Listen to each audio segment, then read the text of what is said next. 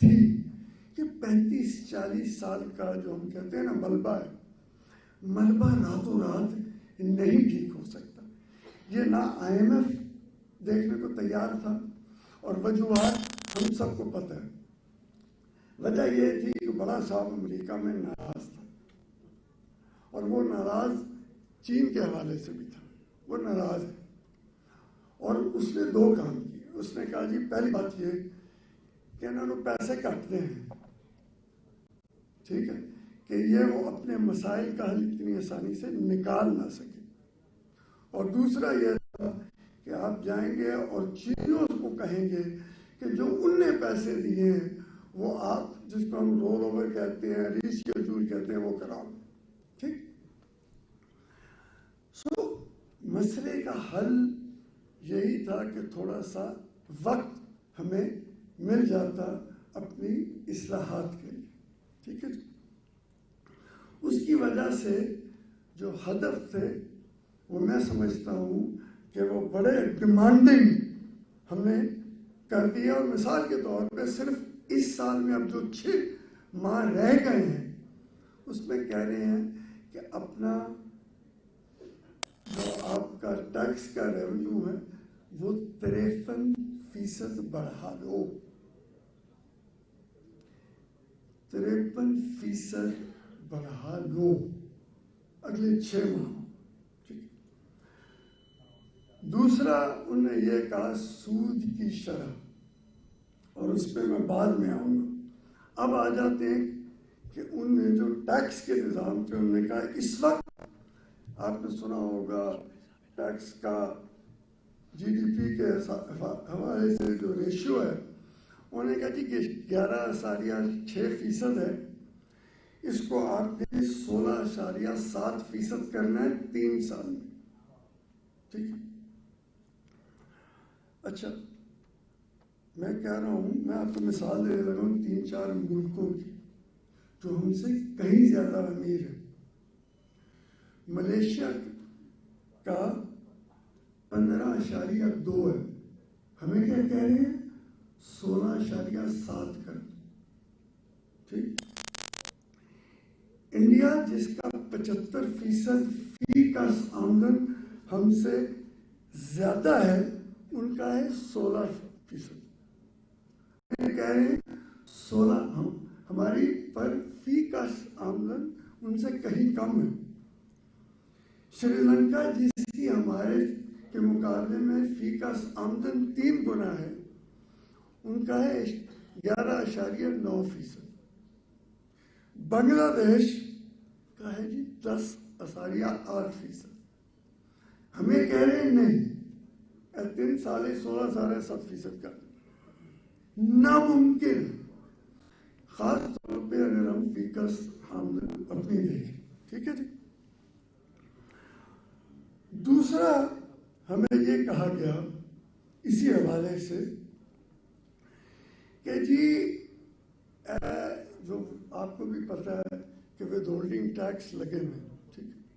Just so that we all remember there are 68 withholding taxes.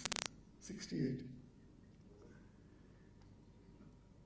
صرف 23 ہیں جو 98% وہ اکٹھا کرتے ہیں، باقی 45 جو ہیں ان سے صرف 2% آتا ہے.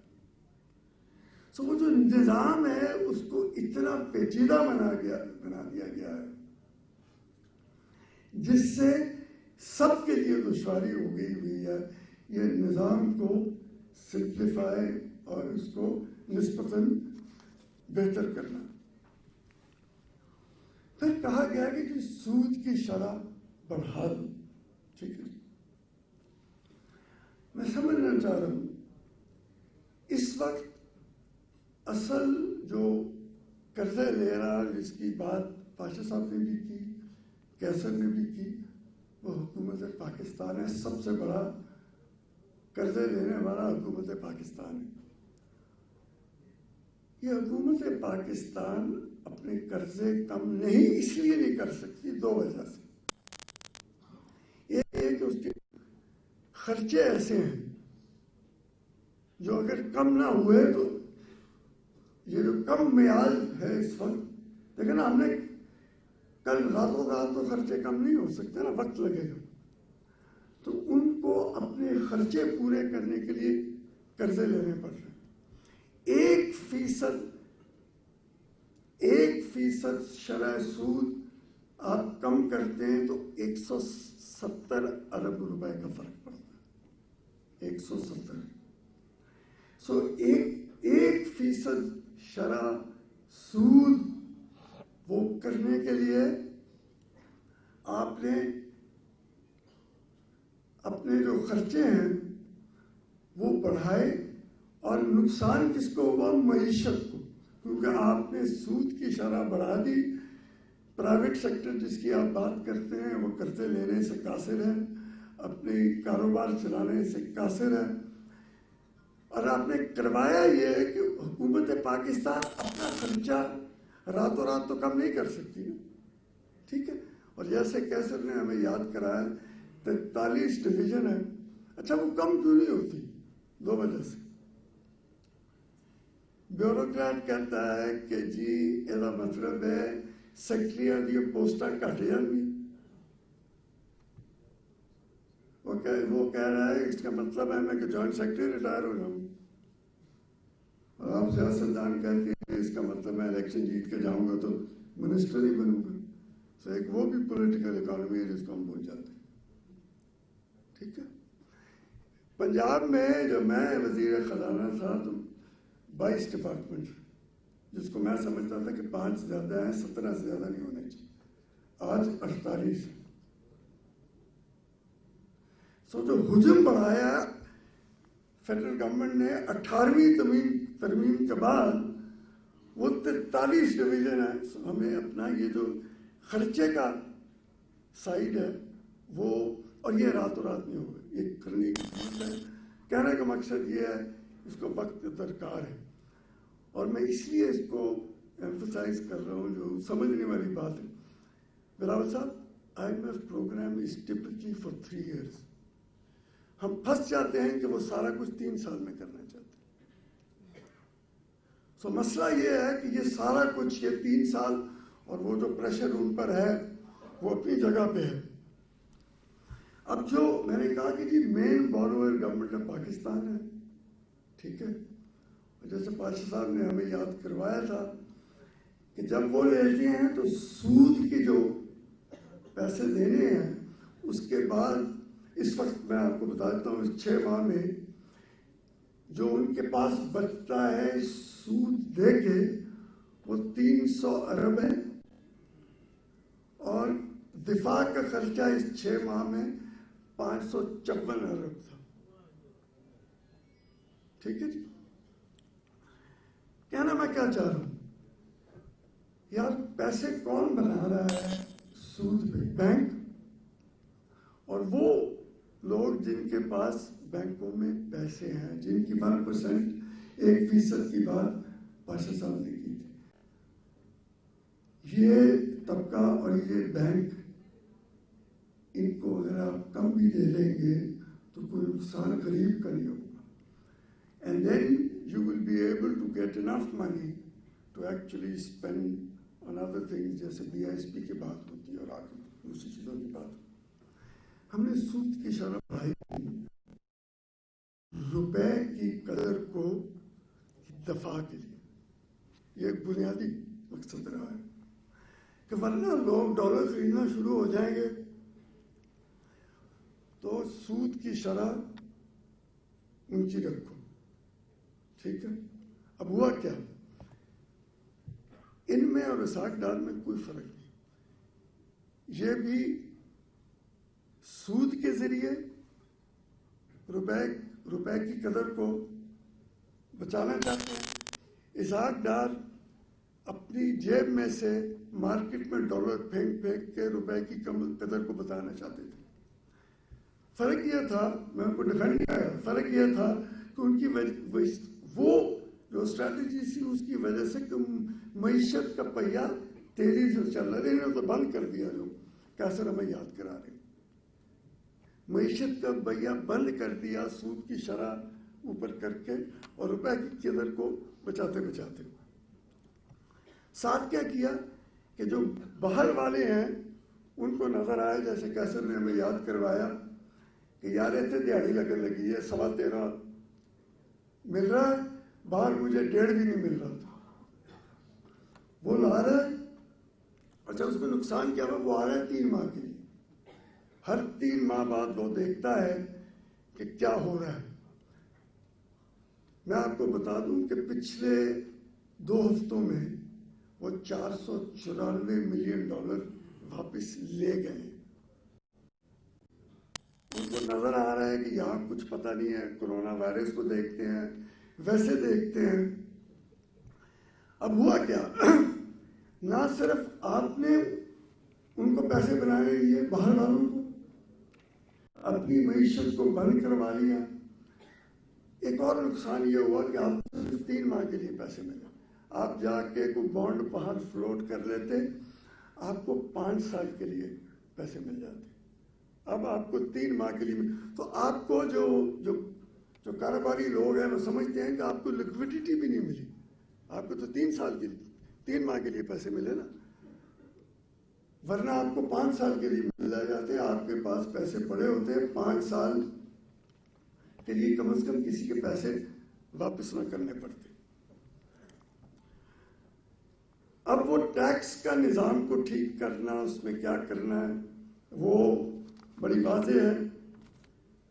3 چھوٹی باتیں اسی حوالے سے کروں گا۔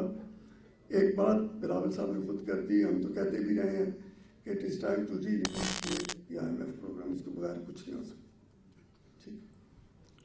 دوسرا، سود کی شرح کم کیے بغیر یہ قرضے واپس نہیں ہو سکتے۔ میں ربوں والے کی قرضوں کی بات کر رہا ہوں، اور نقصان بینکوں کا ہے یا عمرہ کا ہے جن کے پاس ڈپازٹ پڑے گی۔ So why should the rest of the population bear this cost؟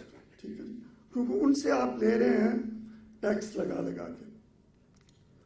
اور کیسر کی ایک بات سے میں پوری طرح متفق ہوں کہ یہ ہماری غلط فہمی ہے کہ صرف عمرہ سے لے کے باقی کام چلے گا۔ فرینکلی یہ مڈل کلاس کو بھی امپیکٹ ٹائپ کا سب کو آئے گا۔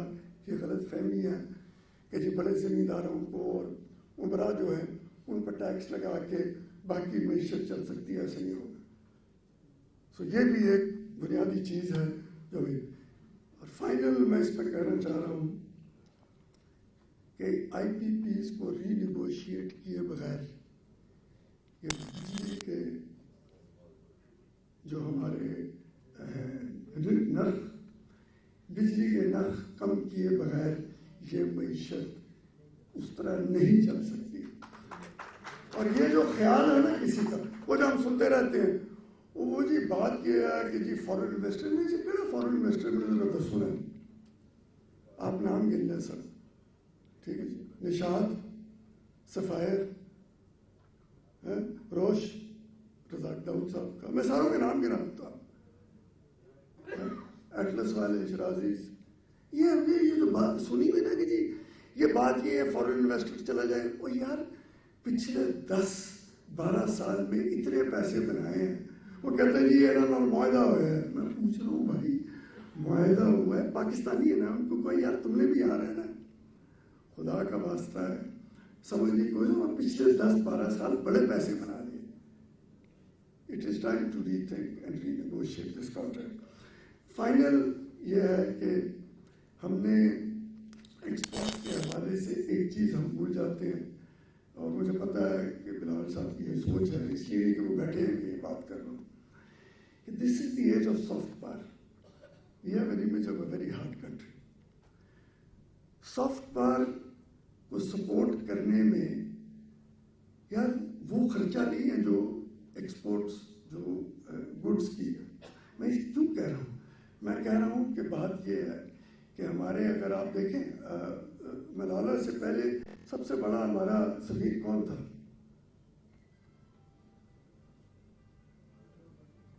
فتح علی خان، فتح علی خان، یہ لوگ تھے۔ So we should be supporting culture, we should be supporting arts. یہ فیشن ڈیزائنر، جولری والے، وہ کیا ہے، یہ ساری کی ساری زیادہ تر خواتین ہیں۔ ہمارے آرٹسٹ بالی ووڈ میں ایکسیپٹ ہوتے ہیں نا. یہ ہمارے نئے سفیر ہیں.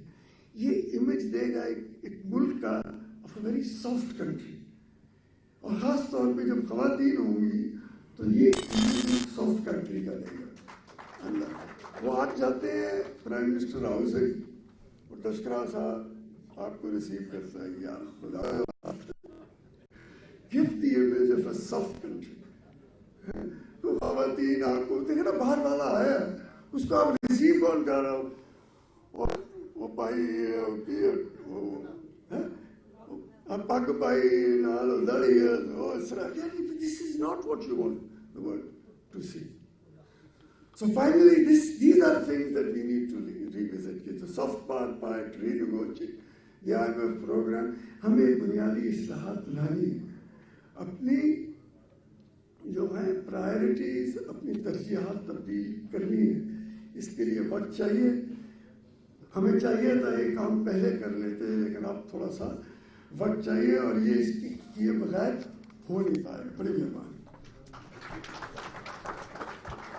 بہت شکریہ ڈاکٹر صاحب. آپ دوستوں نے بہت ساری گفتگو سنی, سارے بڑے لوگ ہیں, بڑے نام ہیں پاکستان کے. ان میں سے کچھ چیزوں پہ آپ نے اتفاق دیکھا, کچھ پہ اختلاف بھی دیکھا. خواتین و حضرات, مجھے لگتا ہے کہ حکومت کو اس وقت کرونا وائرس ہو چکا ہے, اور اس نے اپنے آپ کو عوام سے علیحدہ کر لیا ہے. اور کچھ سیاسی پارٹیاں ہیں جو چھوٹی ہیں, لیکن عوام اس وقت بہت مشکل میں ہے. مہنگائی کے ہاتھوں, بے روزگاری کے ہاتھوں پس چکے ہیں. اور اگر پس چکے ہیں تو پھر کون ہے جو ان کے ساتھ کھڑا ہو؟ اور اگر پاکستان پیپلز پارٹی نہیں کھڑی ہوگی تو پھر کون کھڑا ہوگا؟ سو ڈائلاگ کر لیا. 19 تاریخ سے سائیوال ڈویژن کے دوست بیٹھے ہیں, اگر حال میں موجود ہیں تو ہاتھ کھڑا کریں ذرا. تو یہ بیٹھے ہیں 19 تاریخ کو. ہم یہ نہیں کہ صرف ڈائلاگ سیاسی پارٹیاں کرتی ہیں, اور ذوالفقار علی بھٹو شہید کی پارٹی صرف سیاسی ڈائلاگ کرتی ہے, باہر لوگوں کے ساتھ جا کر کھڑی بھی ہوگی, ان کے ساتھ بالکل لڑائی بھی کرے گی, اور ہر ایشو پہ ہم عوام کے, مزدوروں, کسانوں, نوجوانوں اور غریب محنت کشوں کے ساتھ جا کر کھڑے ہوں گے. 19 تاریخ سے شروع ہوگا. اور اگر آج کوئی آواز ہے تو وہ صرف ایک آواز ہے جو ہر ایشو پہ, ہر مسئلے پہ آپ کے سامنے ہوتی ہے, اور آپ وہ آواز, لوگ کوشش کر رہے ہیں کہ وہ آواز کو دبا دی جائے, لیکن ان کو نہیں پتا کہ بھٹوز وہ ہیں جن کو کوئی جتنا دبانے کی کوشش کرتا ہے اتنا ہی ابھر کے سامنے آتے ہیں. تو اس وقت وہ توانا آواز جو ہر ایشو پہ, ہر مسئلے پہ آپ کے ساتھ, عوام کے ساتھ کھڑا ہوتا ہے, وہ پاکستان پیپلز پارٹی کے چیئرمین جناب بلاول بھٹو زرداری صاحب ہیں. میں انہیں دعوت خطاب دوں گا کہ آج کے اس سیمینار کو آ کر اختتامی اسپیچ کریں. جناب بلاول بھٹو صاحب.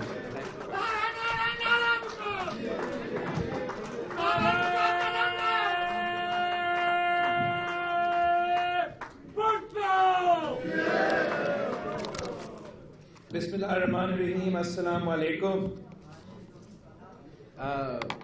میں سمجھتا ہوں کہ آج جو انٹریکشن رہا ہے, جو اکنامک سیمینار رہا ہے, it has been highly intellectually stimulating, اور اس قسم کی ڈسکشنز جو ہے بہت ضروری ہوتا ہے, خاص طور ہمارے سیاسی جماعت کے لیے, تاکہ ہم اپنا جو فلسفہ ہے, اپنا جو نقطہ نظر ہے, اس میں اس قسم کی جو انپٹ ہے اس سے ہم طاقت بھی لیتے ہیں, اور ہم جو باتیں کرتے ہیں, چاہے وہ ٹی وی پہ ہو, چاہے وہ آپ سے جلسے میں ہو یا انٹرویوز میں ہو, وہ فیکٹ بیسڈ ہوتا ہے, وہ لاجیکل ہوتا ہے. ہمارا جو حکومت وقت کی طرف بیانات پہ اور ریٹورک پہ سیاست تو تھوڑی دیر چل سکتا ہے, لیکن پھر کبھی نہ کبھی آپ کو حقیقت کا بھی مقابلہ کرنا پڑتا ہے. اور جس طریقے سے اس حکومت کا ریٹورک نے حقیقت سے نہ صرف مقابلہ کیا ہے, لیکن in some ways they've sort of come into power and hit the brick wall of the reality that is the Pakistani economy. اور ان کا نالائقی, ان کا ناکامی کا جو نقصان ہے آپ اٹھا رہے ہو, عام پاکستانی اٹھا رہے ہیں. I'd like to start by thanking all our distinguished guests today. From the bottom of my heart, we really appreciate you taking out the precious time that you have to brief us on the economic situation in Pakistan. اور یہ بھی پاکستان کی آج ضرورت ہے.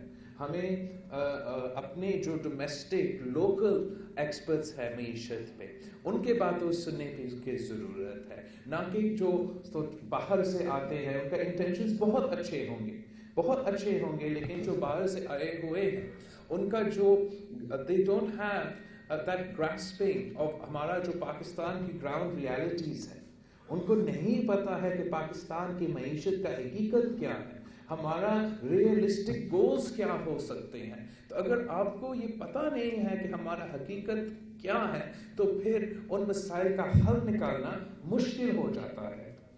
ہم سارے جو پاکستان پیپلز پارٹی کے کارکن ہیں, عہدیدار ہیں, ہم نے تو الیکشن بھی لڑا, اور الیکشن ہم نے نہ صرف پی ٹی آئی کے خلاف لڑا تھا, ہم نے مسلم لیگ نواز کے خلاف لڑا تھا. پاکستان پیپلز پارٹی کی پوزیشن تھا 2018 کے الیکشن میں کہ ہم ایک اکنامک ڈیزاسٹر کی طرف جا رہے ہیں. ہم نے پہچانا تھا کہ معاشی صورتحال, the economic situation was difficult. The economic situation in Pakistan وہ روزی تصویر نہیں تھا جو دار صاحب اور نون لیگ کے نمائندے ہمارے سامنے پیش کرتے تھے. لیکن the PTI government has adopted or inherited a difficult economic situation and made it drastically worse in the last 16 months.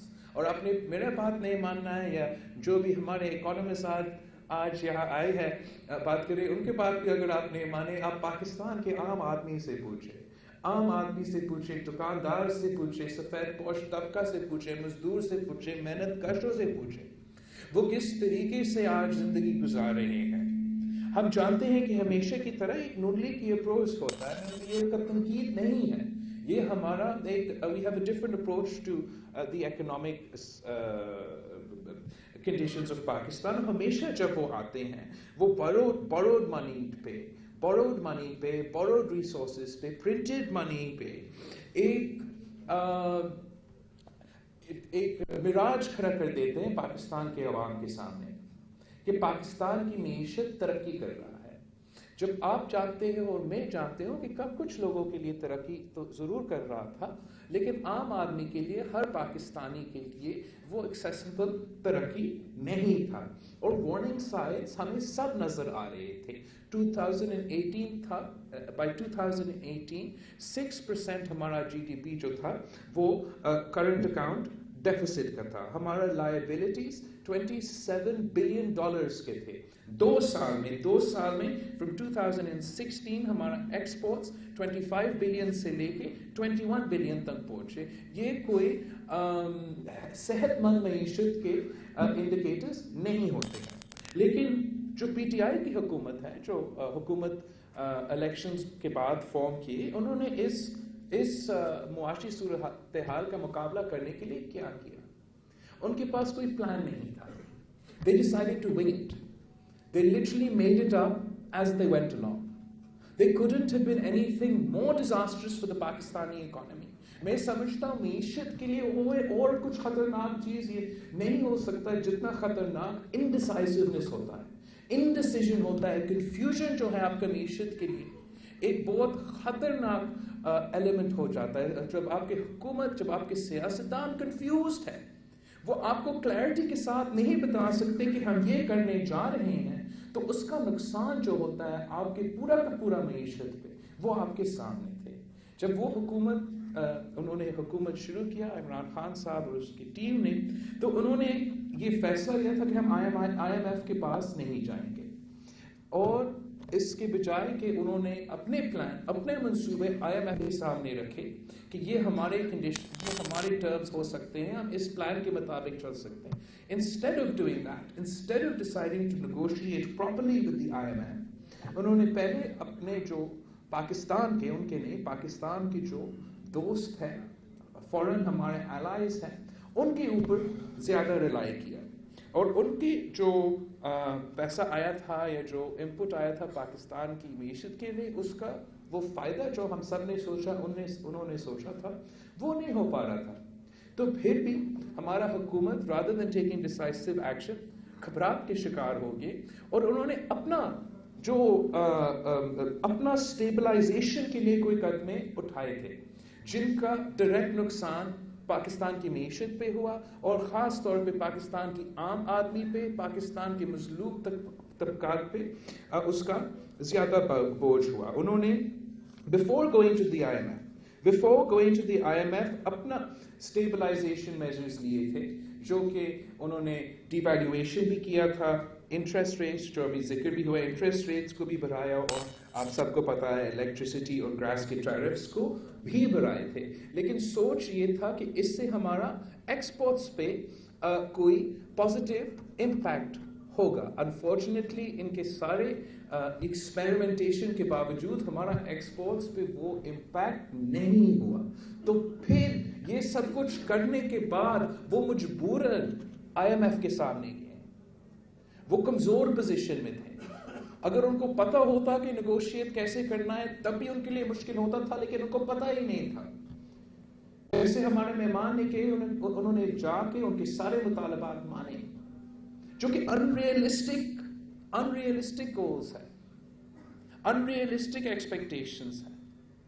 ویسے ہی 2018 سے 2019 تک was the first year in Pakistan's history where the nominal growth in revenue was less than the previous year. And ہمارا پاکستان کا highest ever budget deficit تھا جو کہ 8.9% of ہمارا GDP تھا. تو اب کمزور ہاتھ کے ساتھ اپنا ہاتھ تھوڑا ایکسپوز کر کے IMF کے سامنے IMF کے ساتھ نیگوشیشنز کے لیے گئے اور اب IMF کے ساتھ بات کر کے جو the terms to which they agreed on ہر کسی نے کہا ہے بہت harsh terms ہے, نہ صرف harsh ہے, unrealistic ہے. آپ اگر پاکستان کی ریالٹی کو, پاکستان کی معیشت کی ریالٹی کو نہیں سمجھیں گے, آپ اپنا ہی ماضی کو, کسی حکومت کو جو چھوڑے, اپنا ہی جو ٹیکس ٹارگٹس رہے ہیں اس میں آپ کتنے اچیو کیے ہیں, کس حد تک چاہے, اگر اس کا ہی انالیسس کرتے آپ کبھی بھی اس قسم کے ڈیل کے حامی نہیں ہوتے. آپ ان کو کہتے کہ میں یہ نہیں کر سکتا ہوں. How can we agree to this unrealistic condition کہ ہم اپنا ریونیوز کو کوارٹرلی 41% سے امپروو کریں گے. 41% کوارٹرلی تو پاکستان کی نہ ماضی میں ہوا ہے اور I can say with some confidence کہ وہ وفاق جو ہے وہ نہ آگے جا کے اس قسم کا کلیکشن کر سکیں گے. جیسے پہلے بھی مینشن ہوا گیس کا جو ٹیرفس ہے, الیکٹریسٹی کا ٹیرفس ہے, ان پہ ان کے اوپر بھی unrealistic taxes and unrealistic targets. اور پھر جس طریقے سے ہمارا پرائمری بجٹ ڈیفیسٹ کو بہت جلدی پہ ایک سال میں کم کیا گیا from 1.8% of the GDP to 0.6% of the GDP. یہ ایک سال کے اندر آپ کا جو پرائمری بجٹ ڈیفیسٹ کا گول تھا. یہ سب جو ڈیسیجنز تھے جو ایک that is all a result of the government's negotiations with the IMF. آپ کا پورا معیشت پہ ایک ڈریگ لگایا گیا ہے, سانس نکالے ہیں آپ کے معیشت سے.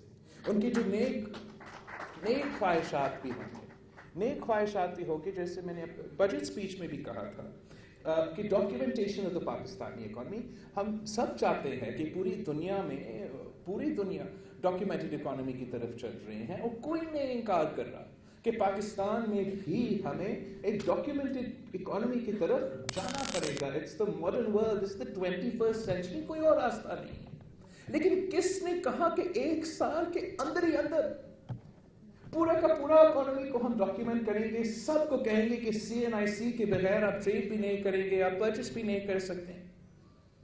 اب جب آپ کو پتا ہے کہ زیادہ تر پاکستان کی معیشت انڈاکیومنٹڈ ہے, آپ کو پتا ہونا چاہیے کہ اگر آپ انڈاکیومنٹڈ ہو, آپ نان ٹیکس پیئر ہو. ہاں ہم چاہتے ہیں کہ ڈاکیومنٹیشنز بھی ہو, ہم چاہتے ہیں کہ ٹیکس میں بھی اضافہ ہو, لیکن اس کا یہ نہیں مطلب کہ جو بھی نان ٹیکس پیئر ہے یا جو انڈاکیومنٹڈ ہے وہ چور ہے, وہ ڈاکو ہے, وہ لٹیرے ہے, وہ کرپٹ ہے, اور ان کو آپ نے زبردستی زبردستی ڈاکیومنٹ کروا کے ٹیکس کروا کے اس معیشت کو چلانا ہے. I think if there's one single decision of this government that is sort of had the most drastic impact on our economy, it is this one ill-thought out decision to document our economy overnight. ہم سمجھتے ہیں کہ اگر وہ سوچ سمجھ ایک realistic time frame کے تحت اپنے معاشرے کو کوکس کرتے and then coax them into a documented economy, یہ ایک achievable goal بھی ہے, ایک sensible common sense solution بھی ہے, لیکن it is something that has to be done practically with the understanding of جو ہمارا economic realities ہے پاکستان میں. اور اگر آپ اپنا فائنانس منسٹر کو IMF سے امپورٹ کریں گے, آپ اپنا اسٹیٹ بینک کا ہیڈ کو IMF کی طرف سے امپورٹ کریں گے, اور پھر کہیں گے کہ IMF آئے اور IMF کے اپنے ہی نمائندے سے بات کر کے میرے عوام کے لیے فیصلہ لے, تو پھر آپ کیا ایکسپیکٹ کرتے ہیں؟ اس لیے جب میں کھڑا ہو کر کہتا ہوں, یہ کہا تھا اپنا پہلا بجٹ سپیچ میں بھی نیشنل اسمبلی میں, کہ آپ ہمارا عوام کے معاشی قتل کر رہے ہو, میں سمجھتا ہوں کہ یہ پچھلے 16 مہینے میں یہ سب کے لیے یہ حقائق سامنے آیا ہے. شاہ آپ میڈیا انڈسٹری سے تعلق رکھیں, جو بھی آپ انڈسٹری سے تعلق رکھیں, ہمارا کسان بھائی بھی, ہمارا مزدور بھائی بھی, بڑے چھوٹے تاجر, چھوٹے دکاندار, ہر طبقہ پریشان, ہر آدمی کے لیے, ہر گھر کے لیے مشکل ہو رہا ہے کہ ہم کیسے اپنے بچوں کو اسکول بھیجیں, ہم کیسے اپنے بزرگوں کے علاج کروائیں. یہ مشکلات کے سامنے ہمارے پاکستان کے عوام کر رہے ہیں, اور پاکستان کی ریاست کی ذمہ داری ہوتا ہے. مشکل فیصلے تو ہر ریاست کو لینا ہے, مشکل فیصلے تو لینا پڑتا ہے اور بار بار لینے پڑتے ہیں, لیکن پاکستان کی ریاست کی ذمہ داری ہوتا ہے کہ جب آپ یہ مشکل فیصلے لیتے ہو, آپ کیسے اپنے سب سے کمزور, سب سے غریب کے جو طبقے ہیں, ان کے معاشی حقوق کو تحفظ کیسے پہنچا سکتے ہیں. پاکستان پیپلز پارٹی نے بھی IMF کے ساتھ نیگوشیٹ کیا تھا. میں نہیں کہہ رہا ہوں کہ ہم نے کوئی فینٹاسٹک ڈیل IMF سے لے کر آئے, لیکن ہر ایشو پہ, ہر موقع پہ ہم اپنے عوام کے لیے لڑے تھے. اگر ہم IMF کی ڈیل لے کر آئے تھے تو ہم نے ساتھ ساتھ ان کو کہا تھا کہ ہم اپنے تنخواہ میں 100% کا اضافہ کریں گے. چلے اگر ہم 50% تک پہنچ گئے تو ہم سمجھتے ہیں کہ ہم کامیاب ہوئے. ہم نے کہا تھا کہ ہم اپنا پینشنز میں ہم IMF کا ڈیل کریں گے, مہنگائی کا مقابلہ کریں گے, لیکن ہم اپنا پینشنز میں 150% اضافہ کریں گے. ہم نے ان کے ساتھ سیٹ کیا تھا کہ ہم یہ مہنگائی آئے گا, ہمارے غریبوں کے لیے, ہمارے ملک کے عوام کے لیے بہت مشکل ہوگا. ہمارے پاس کوئی ویکل نہیں ہے کہ ہم غریب آدمی کو اس سے بچا سکے.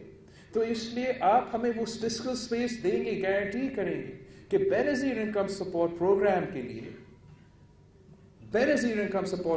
کے لیے آپ نے کاٹیں گے ہمارا جو منصوبہ ہے. اور وہ تحفظ نہ صرف ہمارا حکومت میں مگر میاں صاحب کی حکومت میں بھی, اور آج کا حکومت بھی جب IMF کے ساتھ بات کر رہے تو IMF ان کو کہہ رہے, وہ تو خود کاٹنا چاہتے ہیں, ان کا تو ڈاکٹرن کے مطابق انہوں نے کاٹنا تھا, لیکن اب IMF ان کو کہہ رہے ہیں کہ آپ اس منصوبے کو نہیں کاٹ سکتے.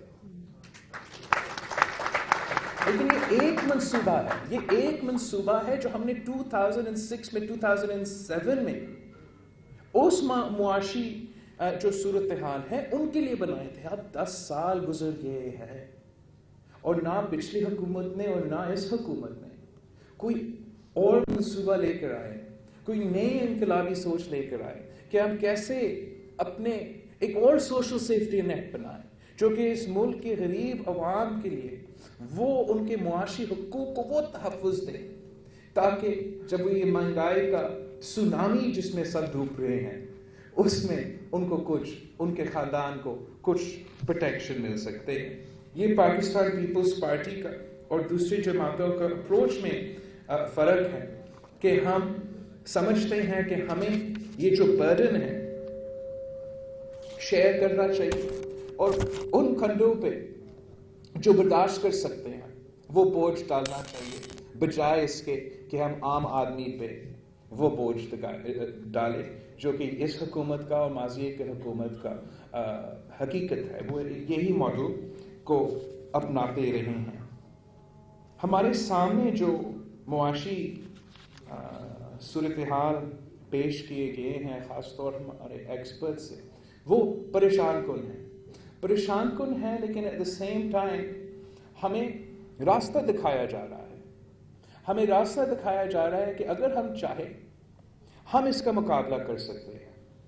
تھوڑا سا ہمت کے ساتھ اگر آپ عالمی دنیا کے آنکھوں میں آنکھیں ڈال کر بات کرنے کو تیار ہو، اگر آپ جیسے شہید ذوالفقار علی بھٹو نے شملہ میں نیگوشیشنز بھی کیے تھے، وہ ہمارا کمزور ہاتھ سے نیگوشیشنز کر رہے تھے، لیکن پھر بھی پاکستان کے لیے، پاکستان کے جو حق تھا، پاکستان کے جو خواہ زمین تھا، جو ان کے لیے کامیاب تھے. تو آج بھی ہم سمجھتے ہیں اگر ہم صحیح طریقے سے نیگوشیٹ کریں، اگر ہم IMF سے ان کے اپنے امپلائیز نے رکھے ان کے سامنے کہ وہ نیگوشیٹ کریں گے، اگر کیسے بنگالی سر اور ہمارے باقی دوست جو آج آئے ہیں ان کو ان کے سامنے رکھتے ہیں، تو میں یقین رکھتا ہوں کہ ہم صحیح طریقے سے ان کو جواب بھی دے سکتے ہیں اور ان کے ساتھ ایک ریئلسٹک پکچر جو ہمارے لیے پاکستان کے لیے بھی فائدہ مند ہوگا اگر ریئلسٹک بنیادوں پہ ہم ایک ڈیل ریچ کرتے ہیں، اور ان کے انسٹیٹیوشنز کے لیے بھی فائدہ مند ہوگا اگر ہم ریئلسٹک ہے. It is not realistic to expect that Pakistan will increase its tax revenues 41% quarterly. یہ تو ایک بالکل unrealistic goal ہے. Pakistan needs to expand its tax base. ابھی ہم نے زیادہ ٹیکس کلیکشن کو کرنا پڑے گا، ہمارا ریونیو ہونا پڑے گا، ورنہ ریاست کیسے چلے گا. لیکن ہم سمجھتے ہیں کہ ہمیں اس کو ریئلسٹکلی پاکستان کے گراؤنڈ ریالٹیز کو سمجھ کے اپروچ کرنا چاہیے. نیب کے تھرو، FIA کے تھرو، FBR کو گنڈا گردی کے تھرو ہم یہ ٹارگیٹس اچیو نہیں کر سکتے، اور ہم ایسے باتیں نہیں کر سکتے. I can give you a very tangible example. Sales tax کی ڈیولیوشن ہوا اور صوبے سیلز ٹیکس کلیکشن کر رہے ہیں، تو سب کہتے ہیں، نون لیگ بھی کہتی ہیں، پارٹی بھی کہتی ہے، اور PTI بھی کہتے ہیں کہ ہم نے اپنا ٹیکس کلیکشن میں اضافہ کرنا ہے، ہم نے اپنا ٹیکس بیس ایکسپینڈ کرنا ہے. لیکن پاکستان پیپلز پارٹی کی سندھ حکومت، بہت سے تنقید ہو سکتے ہیں، لیکن اس بات پہ آپ کو ماننا پڑے گا کہ چاہے وہ پنجاب بورڈ آف ریونیو ہو، چاہے وہ FBR بورڈ آف ریونیو ہو، جو سندھ بورڈ آف ریونیو ہے، Sindh board of revenue is better performing than all other board of revenues. اگر آپ صرف میں آپ کو اسٹیٹسٹکس بتانا چاہوں گا. Federal government sales tax collection کرتا تھا 2010 سے لے کے 2011 تک، جب فیڈرل حکومت نے سیل ٹیکس کلیکشن کیا، 14 بلین روپیز ان کا وصول ہوئے تھے صوبے سندھ سے. جب 2011 to 2012 میں صوبہ سندھ نے اپنا سیلز ٹیکس کلیکشن کیا تھا، تو پھر 14 billion from the year before, اور نیا سال میں انہوں نے 25 بلین روپیز کلیکٹ کیا تھا، جو ایک سال میں 79% انکریز ہے. پر اینم ہمارا ایوریج انکریز کے تھرو 22% کا ہے، اور ہم نے تقریباً ہر سال اپنا ٹیکس ٹارگیٹس میٹ کیا ہے. صرف ایک سال ہم نے اپنا ٹیکس ٹارگیٹس نہیں میٹ کیے ہیں. ہمارا جیسے میں نے کہا سالانہ جو ٹیکس کلیکشن ریٹ ہے وہ 22% ہے، FBR کا 10% ہے. تو جو پاکستان پیپلز پارٹی کہتی ہے کہ ہم ٹیکس بیس اور ٹیکس کلیکشن پہ فوکس کریں گے، we're not talking in rhetoric، ہم جھوٹ نہیں کہیں گے، ہم کر کے دکھائیں گے. میں آپ کو یہ بھی بتانا چاہوں گا کہ ہمارا جو سیلز ٹیکس کی ریٹ ہے وہ باقی صوبوں سے کم ہے، لیکن ہمارا ٹیکس کلیکشن زیادہ ہے. ٹیکس ریٹ کمپیٹیٹیو رکھا ہے، اور انسٹیڈ آف ڈیمونائزنگ، انسٹیڈ آف جیسے وفاق FBR اور FIA اور نیب کے تھرو کرتے ہیں، ہم کوکس کر رہے ہیں آہستہ آہستہ ہمارا ٹیکس نیٹ اور ٹیکس بیس میں اضافہ کر رہے ہیں، اور یہی طریقہ ہے ہم اپنے گولز میں بھی ریئلسٹک ہو اور ہم اپنے گراؤنڈ ریالٹیز کو سمجھتے ہوئے اپنا کسٹمرز کو، اپنا سٹیزنز کو کرمنلز نہ سمجھے. پاکستان کے عوام، پاکستان کے شہری کرمنلز نہیں ہے، کرپٹ نہیں ہے، چور نہیں ہے. آپ کا جو ٹیکس سسٹم ہے وہ کرپٹ ہے، وہ فلاڈ ہے، اس میں اسٹرکچرل ریفارم کی ضرورت ہے. وہ حکومت کرنے کو تیار نہیں، اور جیسے ہمارے پینلسٹ نے فنڈامنٹل ٹیکس ریفارم کرنے کو تیار نہیں، اور بوجھ آپ کے اوپر ڈالتے ہو، آپ کے ڈالتے ہیں، آپ کے الیکٹریسٹی کے بل میں ڈالتے ہیں، آپ کے کھانے پینے کے اشیاء کے بل میں ڈالتے ہیں، جبکہ ہم سب کو، امیر کو، مڈل کلاس کو، سب کو ٹیکس دینا پڑے گا. جیسے پاشا صاحب نے اپنا تقریر میں کہا، ڈاکٹر رفیق پاشا صاحب نے، کہ اگر یہ حقیقت ہے کہ پاکستان کی 1% کے پاس 20% ایگریکلچر زمین ہے اور پاکستان کی 1% کے پاس 80% بینک بیلنس ہے، ہمیں اس ناانصافی پہ غور کرنا پڑے گا. ہمیں معاشی انصاف کی طرف جانا پڑے گا. شاید صحیح ہے کہ پاکستان میں اتنے امیر لوگ نہیں ہیں کہ پھر بھی ہم اتنے ٹیکس وصول نہیں کرتے، لیکن انصاف کی بات ہے.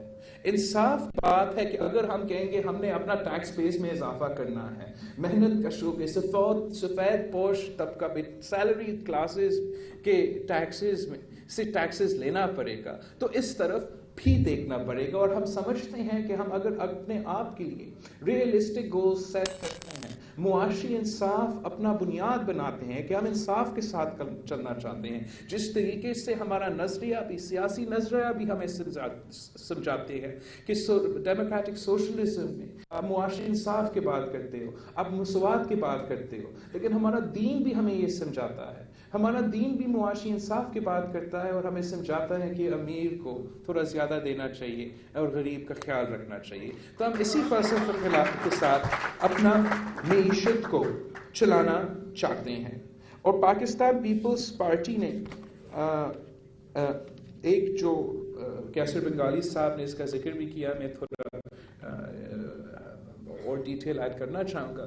جو پبلک پرائیویٹ پارٹنرشپ کا مطلب، ایک تو میں بالکل ان کے سارے باتیں مانتا ہوں کہ حکومت کو، ریاست کو اپنا ذمہ داری اپنانا پڑے گا. یہ جو ایک اپروچ ہے، ایک سوچ ہے کہ صرف اور صرف پرائیویٹ سیکٹر اس ملک کو چلا سکتے ہیں، حقیقت نہیں ہے. It's against facts, it's against reality. اور جب شہید ذوالفقار علی بھٹو کے دور میں ہم نے اس ملک کی معیشت کو، اس ملک کی ریاست کا ذمہ داری بنایا کہ آپ اپنے نوجوانوں کو روزگار پہنچا دیں، آپ اپنے نوجوانوں کے معاشی حقوق کا تحفظ دلوا دیں، تو تب ہم کامیاب تھے، کامیاب ہوئے تھے. اب شاید ہمارا ریاست میں وہ کیپیسٹی نہیں ہے جیسے ماضی میں تھا، لیکن پبلک پرائیویٹ پارٹنرشپ سندھ میں بھی ہمارے ساتھ وفاق وہ اتنا اچھا ریلیشن شپ نہیں رہا کہ ہمیں اپنا پورا وسائل ملے. ہم زیادہ اب کمپلین کرتے ہیں، اس لیے اب ہم سے چھینا جا رہا ہے، لیکن میاں صاحب کے دور میں بھی پورا حق نہیں دیا گیا. تو ہم نے صرف اس حقیقت کو مان کے کام نہیں چھوڑے تھے، ہم نے جو پبلک پرائیویٹ پارٹنرشپ ہے اس پہ زور دیا کہ یہ جو گیپ ہے، یہ جو پیسہ، ہمیں تو وفاق سے پیسہ نہیں ملیں گے ہمارے انفراسٹرکچر پروجیکٹس کے لیے، لیکن ہم پبلک پرائیویٹ پارٹنرشپ کا کانسیپٹ کو لے کے چلے، اور اس سے سندھ صوبہ بہت کامیاب ہوا ہے. اکانومسٹ میگزین نے سندھ صوبہ کا جو پبلک پرائیویٹ پارٹنرشپ کے منصوبہ بندی ہے اس کو پورا ایشیا میں نمبر 6 رینک کیا ہے، باقی ممالک کے مقابلے میں، صوبے کے مقابلے میں نہیں.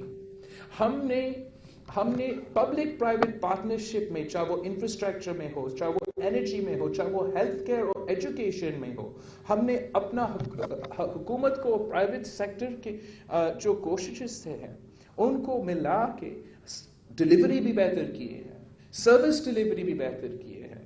منصوبے کے ٹائم کمپلیشن میں، ان کا پروڈکٹیوٹی میں. آپ چھٹ ملاقاتیات برج جو بنا ہے سندھ میں پبلک پرائیویٹ پارٹنرشپ پہ بنا ہے، اور یہ ریور انڈس پہ سب سے بڑا اور سب سے لمبا برج بھی ہے، اور اس منصوبے نے اب پے بیک بھی کرنا شروع کر دیا.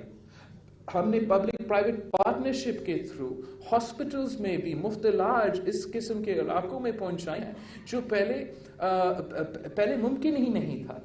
ہم نے بدین کا انڈس ہاسپٹل کو بدین میں انڈس ہاسپٹل کے ساتھ مل کے مفت علاج بدین جیسے شہر میں پہنچا رہے ہیں، جہاں حکومت سندھ اور انڈس ہاسپٹل کی پبلک پرائیویٹ پارٹنرشپ کے نتیجے میں ایک 300 بیڈڈ ہاسپٹل مفت علاج پہنچا رہے ہیں. ہم اپنے اسکولز میں بھی پبلک پرائیویٹ پارٹنرشپ کا زور دے رہے ہیں، اور ہم مختلف NGOs کے ساتھ مل کر وہاں کی پرفارمنس بہتر کروا رہے ہیں. سندھ کا جو سندھ اینگرو تھرکول کا جو کمپنی ہے وہ بھی پبلک پرائیویٹ پارٹنرشپ کا کانسیپٹ ہے. وہ صرف ایک بزنس ہاؤس کا نہیں، سندھ حکومت نے ان کے ساتھ مل کے نہ صرف ایک کامیاب منصوبہ ڈیلیور کیا ہے جو کہ فیصل آباد کو میگا واٹس پہنچا رہا ہے، آج بھی پہنچا رہا ہے سندھ کا پبلک پرائیویٹ پارٹنرشپ، لیکن ہم نے پھر ان کو بھی باؤنڈ کیا کہ جو بھی یہ بزنسز ہے جو اپنا پیسہ کما رہے ہیں تھر کے عوام کے تھر کول سے، ان کو وہاں انویسٹ بھی کرنا پڑے گا، وہاں ہی روزگار دینا پڑے گا.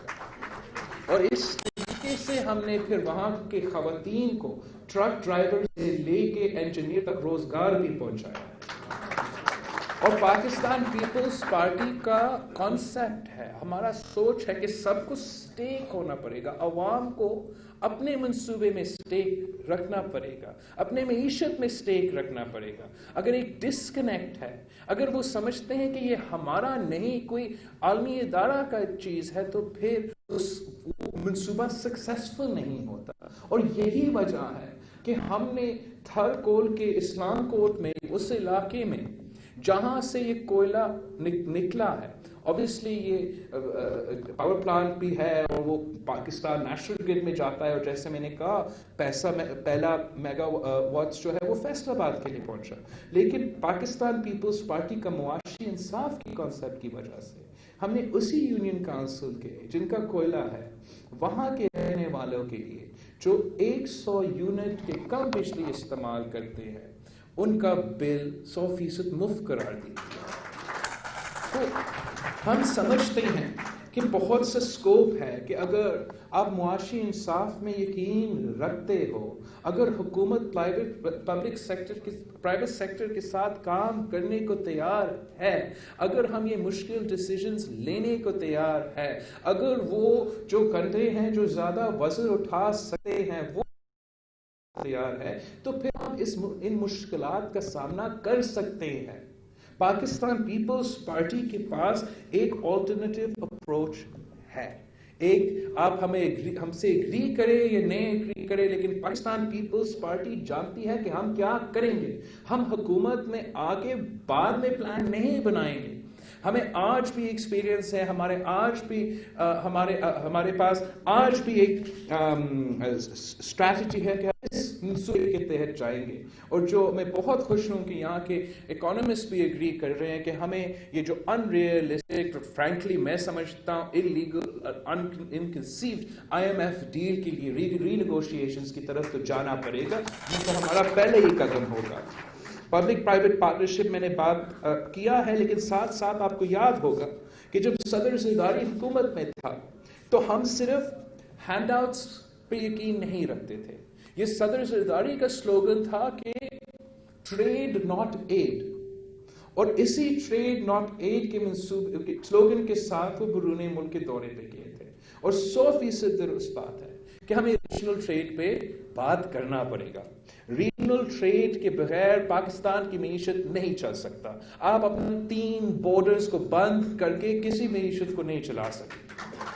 ہم کیسے کہہ سکتے ہیں کہ نہیں ہم افغانستان سے بھی ٹریڈ نہیں کریں گے، نہیں ہم ایران میں بھی مشکلات ہیں ٹریڈنگ کرنے کے لیے، اور ہم انڈیا سے بھی ٹریڈ نہیں کر سکتے ہیں. اور پھر جب ہم چائنا کے ساتھ ٹریڈ کریں گے تو پھر ہم آنکھیں بند کر کے فری ٹریڈ اگریمنٹ سائن کر کے اپنا ڈومیسٹک مارکیٹ کو بھی نقصان پہنچا سکتے ہیں. اٹس اباؤٹ ٹائم پاکستان کی حکومت، پاکستان کی ریاست اپنا عوام کے مفاد میں سوچے، اور پاکستان کی عوام کے مفاد میں ہے، پاکستان کے عوام کے مفاد میں ہے کہ ہم اپنے نیبرز کے ساتھ ٹریڈ کرنا شروع کر دیں. کوئی اور راستہ نہیں ہے پاکستان کو اپنا معاشی حالات کو خود سنبھالنے میں. اگر ہم نے اپنے سنبھالنا ہے تو ہم نے اس طرف جانا پڑے گا. اور میں ہمارا بلیف ہے، ہمارا قسم کی ایمان ہے کہ پاکستان ملک بن سکتا ہے. پاکستان اگر صحیح طریقے سے ہم اپنا زراعت میں انویسٹ کرتے ہیں تو ہم ترقی کر سکتے ہیں. پاکستان پیپلز پارٹی نے یہ پہلے بھی دکھایا تھا.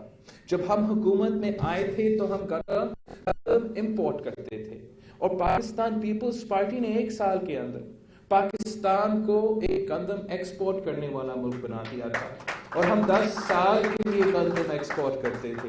اب ہی یہ 15 مہینوں میں تبدیلی سرکار نے ایک گندم ایکسپورٹ کرنے والے ملک کو ایک گندم امپورٹ کرانے والے ملک میں تبدیل کر دیا ہے. پاکستان کی جو فروٹس ہیں ہمارے، میں سمجھتا ہوں کہ باقی دنیا میں آپ کو اس قسم کے پھل نہیں ملیں گے. پاکستان کی آم تو دنیا بھر کے آم سے مقابلہ کر سکتے.